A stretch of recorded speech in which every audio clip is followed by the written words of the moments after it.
we like to think that we like to view the world as linear, which is I'm going to put in 8 hours of work. I'm going to get back 8 hours of output, right? Mm-hmm. Doesn't work that way. The guy running the corner grocery store is working just as hard or harder than you and me. How much output is he getting? What you do, who you do it with, how you do it, way more important than how hard you work, right? Outputs are nonlinear based on the quality of the work that you put in. The right way to work is like a lion. You and I are not like cows. We're not meant to graze all day, right? We're meant to hunt like lions. We're closer to carnivores in our omnivorous development than we are to herbivores. Don't tell vegans that. Yeah, sorry. Look, I wish all that stuff worked. I don't want to eat meat.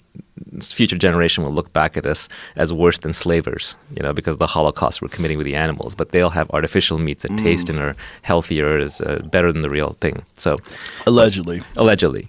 But so as a modern knowledge worker athlete, as an intellectual athlete, you want to function like an athlete, which means you train hard, then you sprint, then you rest, then you reassess, you get your feedback loop, then you train some more, then you sprint again, then you rest, then you reassess. This idea that you're going to have linear output just by cranking every day at the same amount of time, that's machines. Machines should be working 9 to 5. Humans are not meant to work 9 to 5. No, I agree wholeheartedly. But for people that are working for someone, there's not really that option. So that's unfortunately the rub, right? That's kind of where my tweet storm starts, which is, first of all, the first thing if you're going to make money is that you're not going to get rich renting out your time. Even lawyers and doctors who are charging $300, $400, $500 an hour, they're not getting rich because their lifestyle is slowly ramping up along with their income, and they're not saving enough. They just don't have that ability to retire. So the first thing you have to do is you have to own a piece of a business. You need to have equity, either as an owner, an investor, shareholder, or a brand that you're building that accrues to you to gain your financial freedom.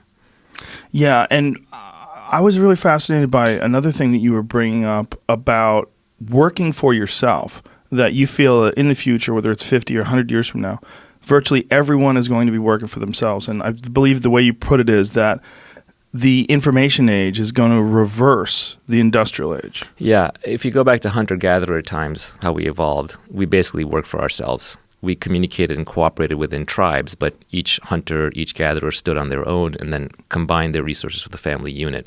But there was no boss hierarchy where you're like the third middle manager down. In the farming age, we became a little bit more hierarchical as we had to run farms, but even those were still mostly family farms. It's industrial work with factories that sort of created this model of thousands of people working together on one thing and having bosses and schedules and times to show up. The reality is, if you have to go, I don't care how rich you are, I don't care whether you're like a top Wall Street banker, if you have to go, if somebody can tell you when to be at work and what to wear and how to behave, you're not a free person. You're not actually rich. So we're in this model now where we think it's all about employment and jobs. And intrinsic in that is that I have to work for somebody else. But the information age is breaking that down. So Ronald Coase is an economist who has this Coase theorem, a very famous theorem, but it basically just talks about why is a company the size that it is? Why is a company one person instead of 10 people, instead of 100, instead of 1,000? And it has to do with the internal transaction costs versus the external transaction costs. Let's say I want to do something, let's say I'm building a house and I need someone to come in and provide the lumber. I'm a developer, right? Do I want that to be part of my company, or do I want that to be an external provider? A lot of it just depends on how hard it is to do that transaction with someone externally versus internally. If it's too hard to keep doing the contract every time externally, I'll bring that in-house. If it's easy to do externally and it's a one-off kind of thing, I'd rather keep it out of the house. Well, information technology is making it easier and easier to do these transactions externally. It's becoming much easier to communicate with people. Gig economy, I can send you small amounts of money. I can hire you through an app. I can rate you afterwards. So we're seeing an atomization of the firm. We're seeing the optimal size of the firm is shrinking. It's most obvious in Silicon Valley. Tons and tons of startups constantly coming up and shaving off little pieces of businesses from large companies and turning them into huge markets. So what looked like the small little vacation rental market on Craigslist is now suddenly blown up into Airbnb. It's just one example. That's a great example. But what I think we're going to see is whether it's 10, 20, 50, 100 years from now, high quality work will be available. We're not talking about now driving an Uber. We're talking about super high quality work will be available in a gig fashion, where you'll wake up in the morning, your phone will buzz, and you'll have 5 different jobs from people who have worked with you in the past or have been referred to you. It's kind of like how Hollywood already works a little bit with how they organize for a project. You decide whether to take the project or not. The contract is right there on the spot. You get paid a certain amount. You get rated every day or every week. You get the money delivered. And then when you're done working, you turn it off and you go to Tahiti or wherever you want to spend the next 3 months.